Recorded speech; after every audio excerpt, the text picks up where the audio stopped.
I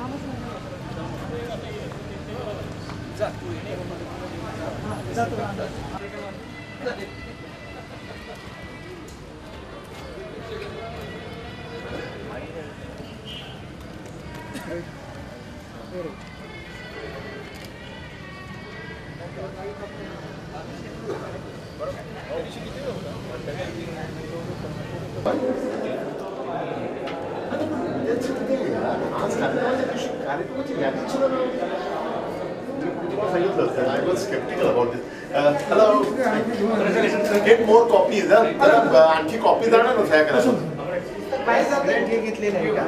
बाहेर गेले पुस्तक नाही काही लोक घेऊन चाललेले आहेत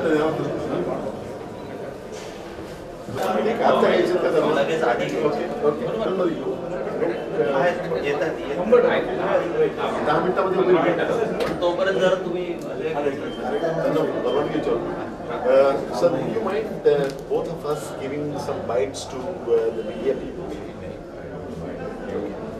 चलिए हम लोग येतात बरं का रिपोर्ट फ्रॉम बाहेर गार्डन मध्ये घेऊ. एक बार और जावेद सर ने जो अनुवाद किया है रविंद्रनाथ की कविताओं के बारे में, क्या कहना, मतलब रविंद्रनाथ जी की कविताओं के बारे में क्या कहेंगे? मैं जिस वक्त कोसोबाग्रज की प्रार्थना कर रहा था मैं उस वक्त भी कहता था और कहा था मैंने तौर पर में आपके कि there are many Tagores there is a Gurudev Rabindranath Tagore, और बड़ी खुशी की बात है कि वो इसमें शामिल हो गए. हमारे बहुत सारे जो गुरु हैं, इस तरह के बड़े शायर हैं जिनकी इतनी बड़ी बड़ी शख्सियत है, और उनको मराठी में पब्लिश करना, मराठी में अनुवाद करना बहुत बड़ा मतलब मामूली काम नहीं है. ये बहुत बड़ा काम किया है जावेद साहब ने, और मैं मुबारकबाद उनको भी देता हूँ और उन सबको जो अदब से, लिटरेचर से, साहित्य से प्यार करते हैं. क्योंकि हिंदुस्तान के वाला मुल्क जहाँ 20, 22, 24 ज़बानें हैं और हर तरह की मतलब इनकी स्क्रिप्ट्स भी हैं, इलाके हैं जो जहाँ जहाँ ज़िंदगी को उसमें नोट किया गया है, दर्ज किया गया है. तो आपको हिंदुस्तान के साहित्य की शक्ल या उसका चेहरा किसी एक ज़बान से पूरा नहीं होता, कभी भी मुकम्मल नहीं हो सकता. और हम जितना एक दूसरे के साथ ये ज़बान को बांटते रहेंगे तभी जाके उस चेहरे की पूरी शक्ल नजर आएगी, वरना कहीं किसी का नाक हाथ में आएगा, किसी की ठोड़ी हाथ में आ जाएगी, तो ऐसा रह जाएगा. मैं इस वजह से मैं मुबारकबाद देता हूँ आपको, और हमारे लिए और उत्साह का काम है. आपने हमको इंस्पायर किया इतना बड़ा काम करके. मैं as it is Tagore day के ट्रांसलेशन का काम कर रहा हूँ, तो मुझे ऑनर मिलेगी अपने जो मराठी में भी पढ़ूँगा, और अंग्रेजी में तो टैगोर का अपना किया हुआ ट्रांसलेशन था, मैं कंप्यूटेशनल बनने भी पढ़ लेता हूँ, तो इसलिए और ज़्यादा मदद मिलेगी. मुबारकबाद एक बार फिर जावेद जी को भी, आप सबको. सर, रवींद्रनाथ टागोर मागे ते म्हणाला की आपल्याला त्यांना गीतांजली तुम्ही जेव्हा हा अनुवाद सुरू केला मला असं जाणवलं की असं खूप अशा कविता आहेत ज्या पोचलेल्याच नाहीत. तुमचा हेतू काय होता या सगळ्या प्रकल्पाच्या मागचा, का तुम्हाला करायचं?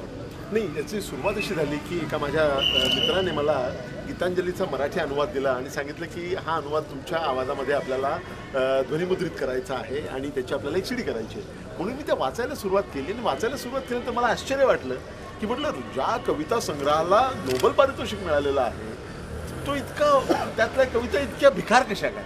मग मी मूळच्या कवितांकडे गेलो, आणि ज्यावेळी मी मूळच्या कविता पाहिल्या त्यावेळी मला कळलं की हे शिवधनुष्य हे पेलवलेलं नव्हतं.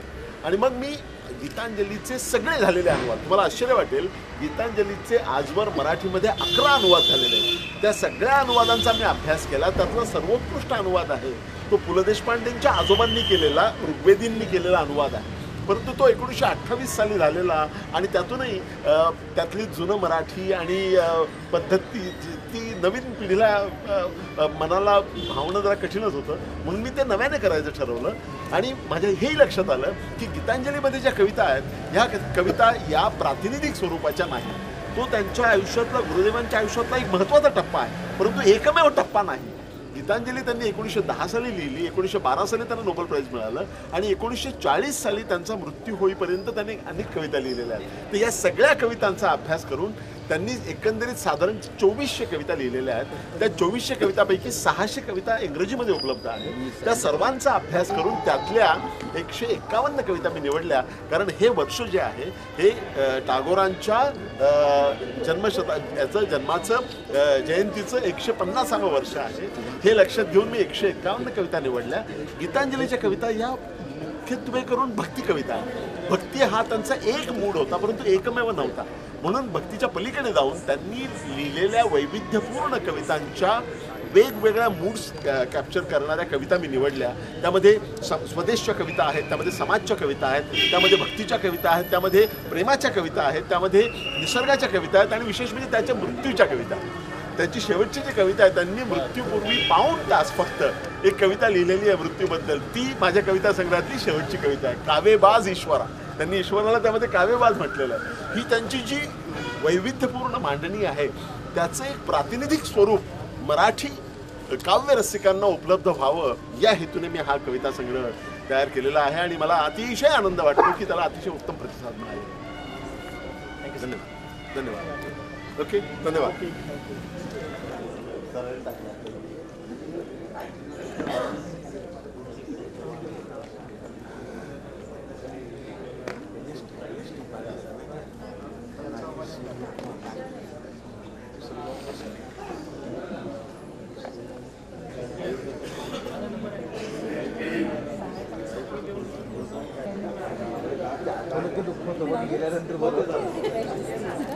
परत थोडंसं निघालो.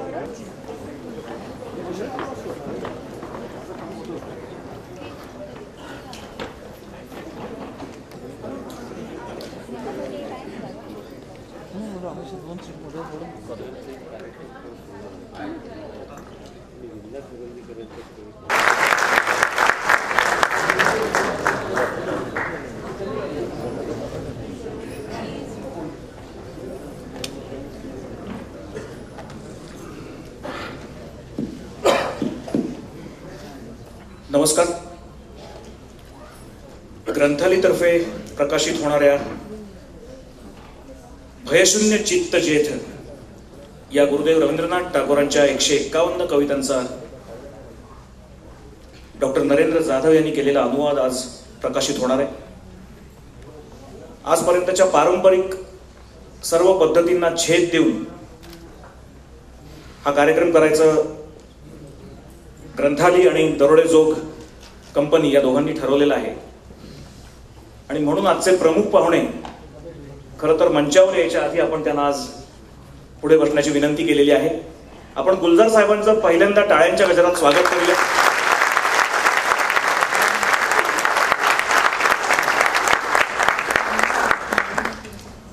गुलजार साहेबांच्या बद्दल आता मी काहीही बोलायची खरं तर ही वेळ नाहीये. मुख्य कार्यक्रम हा या पहिल्या छोट्याशा मुलाखती नंतर सुरू होणार आहे. पारंपरिक गोष्टींना छेद देणारा एवढ्याकरता इथे काहीतरी घडतंय.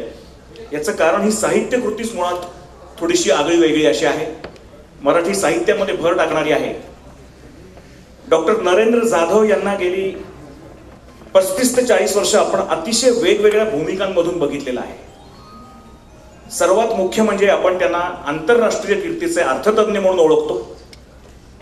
भारत सरकारच्या विविध पातळीवरच्या अतिशय प्रमुख भूमिकांमधून ते वावरतायत. आता सध्या आपल्याला माहिती आहे प्लॅनिंग कमिशनचे मेंबर आहेत आणि राष्ट्रीय सल्लागार परिषद या अतिशय महत्वाच्या, ज्याला आम्ही माध्यमातली माणसं शॅडो कॅबिनेट म्हणतो, अशा एका अत्यंत महत्वाच्या परिषदेचे ते सदस्य आहेत.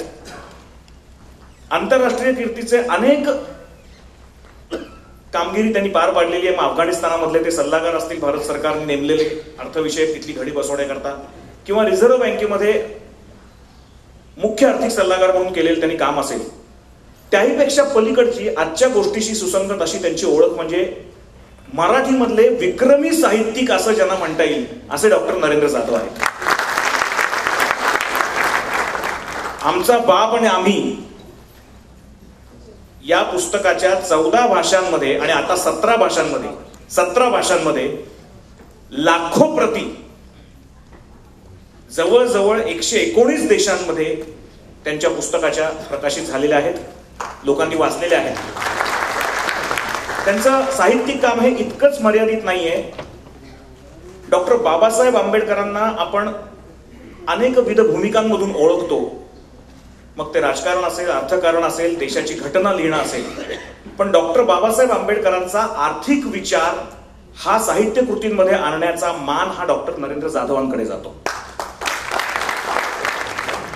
मला असं वाटतं आजचा काव्यसंग्रह प्रकाशित झाल्यानंतर आपण त्यांना ज्येष्ठ अर्थकारणी, आता ते ज्येष्ठ राजकारणातच आहेत त्यामुळे त्यांना राजकारणी म्हणायला पाहिजे, शिक्षण तज्ञ आपण म्हणतोच त्यांना. आमचे कुलगुरू होते ते, ज्या वास्तूमध्ये आपण आहोत त्या पुणे विद्यापीठाचे ते कुलगुरू होते. पण या पुस्तकाच्या प्रकाशनानंतर आपल्याला त्यांना अतिशय प्रसिद्ध असं कवी म्हणावं लागणार आहे आणि इतिहासाला त्याची नोंद घ्यावी लागणार आहे असं मला वाटतं. आणि एका तितक्याच अत्यंतिक प्रतिभाशाली अशा ज्येष्ठ गुलजारजींच्या हस्ते हे प्रकाशन काही क्षणात इथे होणार आहे. मला वाटतं एका ऐतिहासिक प्रसंगाला आपण सगळे साक्षीदार असणार आहोत. माझी भूमिका ही फक्त एक माध्यम म्हणून आहे. यानंतर काही क्षण मी या पुस्तकाच्या संदर्भात डॉक्टर जाधवांचे विचार, त्याच्या निर्मिती मागचे त्यांचे विचार, त्यांची भूमिका ही त्यांच्याकडून काढून घेण्याचा प्रयत्न करणार आहे. सर, पहिला प्रश्न, मराठीमध्ये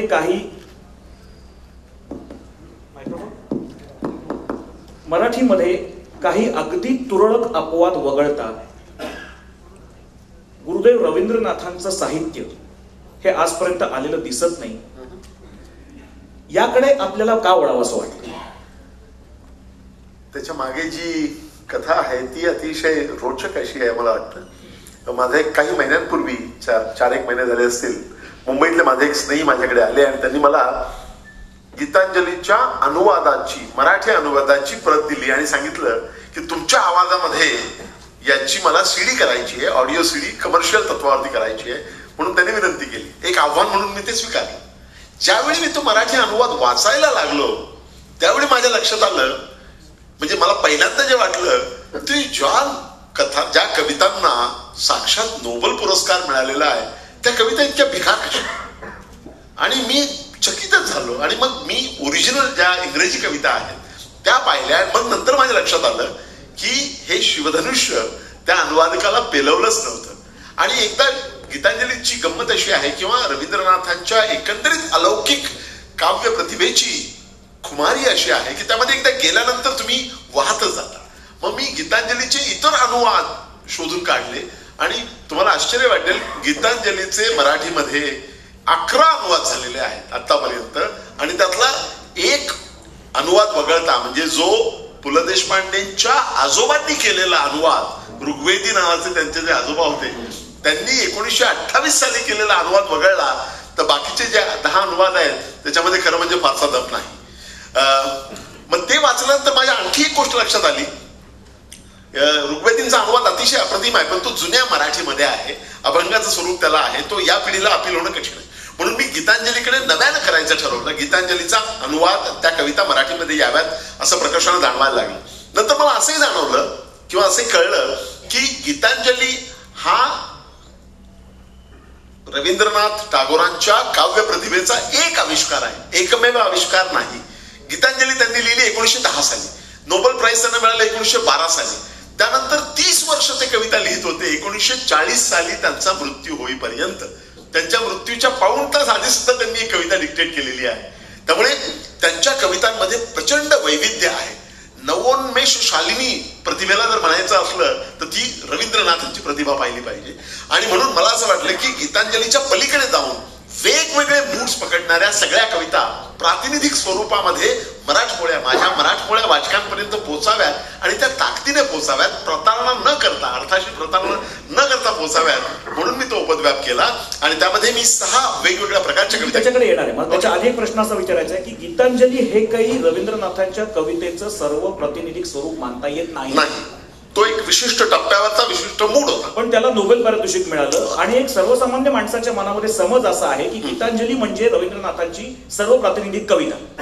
मला सांगा, आपणच माझ्याशी बोलताना एकदा म्हणाला होता, मगाशी गुलजार साहेबांशी बोलताना पण हा विषय आला की रवींद्रनाथांनी ज्या काही 2,500-3,000 कविता आणि तितकीच किंवा त्याच्यापेक्षा जास्त गाणी लिहिली, गीतं लिहिली की नंतर त्यांच्या रवींद्र संगीतामध्ये आली, त्याच्यामधल्या 151 कविता निवडताना तुम्ही काय विचार केला?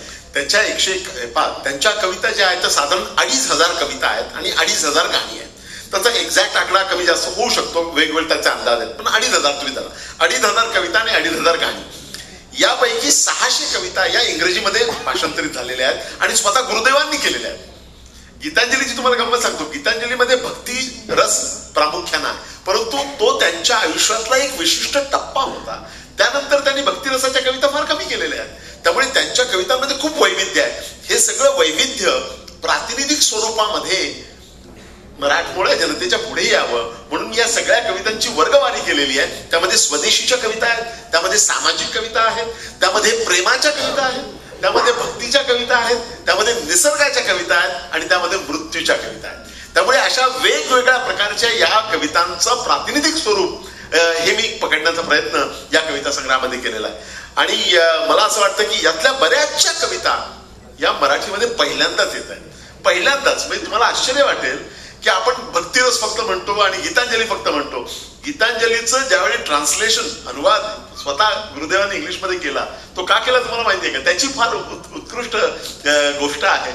त्यांचं शांतिनिकेतन जे आहे, शांतिनिकेतनची सुरुवात 1919 साली झाली. त्यानंतर 1910च्या सुमारास त्यांनी गीतांजली लिहिली बंगालीमध्ये. बंगाली गीतांजलीमध्ये 157 कविता आहेत. त्यांनी असा विचार केला की आता या गीतांजलीचा आपण इंग्रजी करण्याची प्रेरणा त्यांना का मिळाली, तर त्यांची जी शाळा आहे ती शाळा नीट चालेनाशी झाली. त्यावेळेच्या ब्रिटिश सरकारने असा एक फतवा काढला की शांतिनिकेतन मध्ये मिळणारं शिक्षण हे करिअरच्या दृष्टीने फारसं उपयुक्त नाही. असा फतवा काढल्यानंतर बंगाली लोकांनी बराबर त्या शाळांमधून आपापल्या मुलींना काढून घ्यायला सुरुवात केली. त्यामुळे त्या संस्थेला कठीण परिस्थिती आली आणि म्हणून त्या संस्थेसाठी पैसा रेज करावा म्हणून गुरुदेवांनी परदेशी जायचं ठरवलं, इंग्लंडला जायचं ठरवलं. त्या प्रवासामध्ये त्यांनी एका छोट्याशा चोपडीमध्ये या कविता, इंग्रजी कविता त्यांनी अनुवाद केला. त्यांनी स्वतः म्हटलेलं आहे की this is a juvenile translation of my poetry. त्यांनी त्या केल्या, तिथे पोहोचले आणि ते प्राध्यापकच होते, प्राध्यापकासारखेच होते, गुरुदेवच होते ते. त्यांनी त्या चोपडीमध्ये जे लिहिले होते त्या कविता रेल्वे स्टेशनवरती ते चोपडी ती हरवली त्यांची. आणि मग 4-5 दिवसानंतर कोणीतरी ती लॉस्ट अँड फाउंड मध्ये आणून दिली आणि त्याच्या पुढच्या वर्षी त्याला नोबेल प्राइज मिळालं त्या चोपडीला.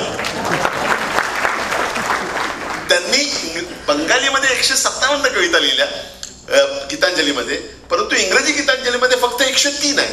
बरं, या 103 या 157 आहेत का? नाही. तिथे प्राध्यापक गुरुदेवांनी घोटाळे करून ठेवलेले आहेत. फक्त 53 कविता बंगालीतल्या घेतल्या आणि ते इंग्लिशमध्ये टाकल्या. उरलेल्या 50 कविता त्यांनी इतर कविता संग्रहात घेतलेल्या. परंतु त्या गीतांजलीच्या पलीकडे त्यांच्या अनेक कविता आहेत आणि त्या सगळ्या कविता कव्हर करण्याचा प्रयत्न केलेला आहे.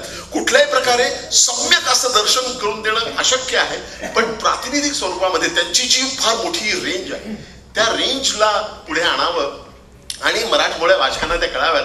तुम्हाला गंमत सांगतो, त्यांच्या काही कविता अशा आहेत, त्यातली एक कविता तर शेवटी मी वाचणारच आहे, पण त्यांच्या काही कविता अशा आहेत की त्या कवितांवरचं जर तुम्ही नाव काढून टाकलं रवींद्रनाथ टागोर तर त्या एखाद्या विद्रोही दलित साहित्यिकाने लिहिलेल्या कविता वाटाव्यात अशा कविता आहेत. नारायण सुर्वे असतील, ह्याबद्दल आपण काय सांगाल? तत्कालीन पहिली गोष्ट म्हणजे या कविता, गुरुदेवांच्या कवितांमध्ये सगळ्यात पहिल्यांदा मला संत तुकाराम दिसतात.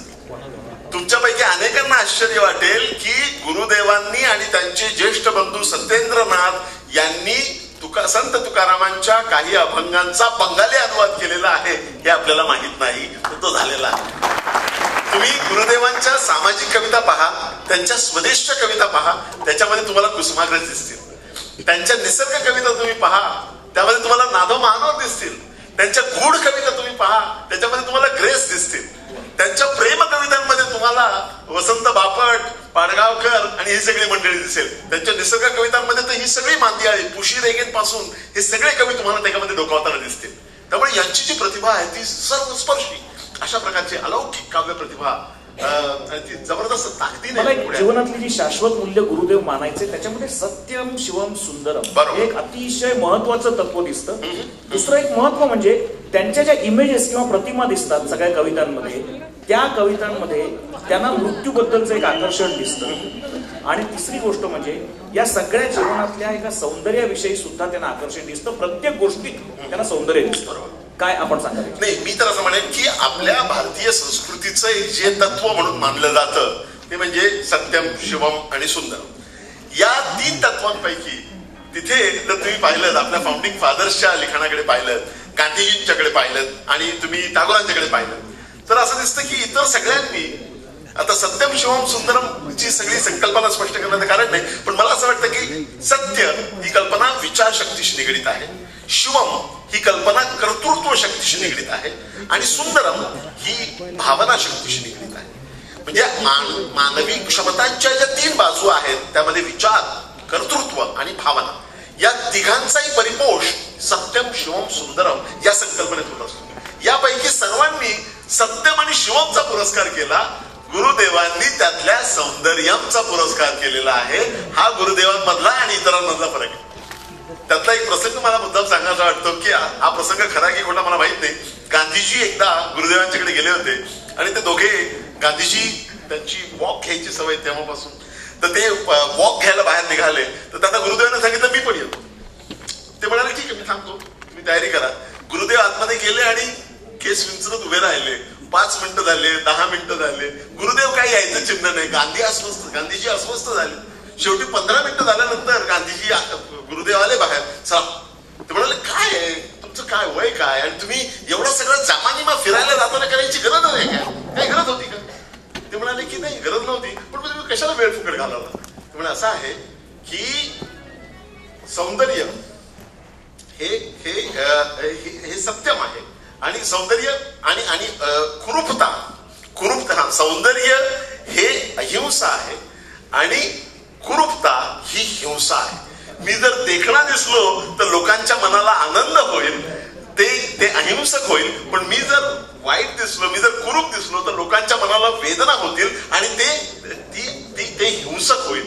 म्हणून मला देखणं दिसलंच पाहिजे आणि असा त्यांनी सौंदर्य, म्हणजे ज्यांनी, तुम्ही लक्षात घ्या की आयुष्यभर ज्यांनी अहिंसेचा पुरस्कार केला त्यांना ही अशी आचाट थिअरी गांधीजींना ही गुरुदेवांनी सुनावली. हा प्रसंग खरा की खोटा मला माहिती नाही, परंतु त्यातला जो मेसेज आहे ना तो अगदी खरा आहे. सर, तुम्ही तुमच्या प्रस्तावनेमध्ये असा एक शब्द काहीतरी मला निश्चित आठवत नाहीये, त्यांच्या बहुआयामी व्यक्तिमत्वाविषयी एक शब्द वापरलाय की किती प्रकारचं व्यक्तिमत्व बहुविध असावं. शिक्षण तज्ञापासून ते नाही, तुम्ही कवीपासून सुरुवात करा. त्यांचा धर्म हा कवीचा होता असं त्यांनी परत सांगितलं.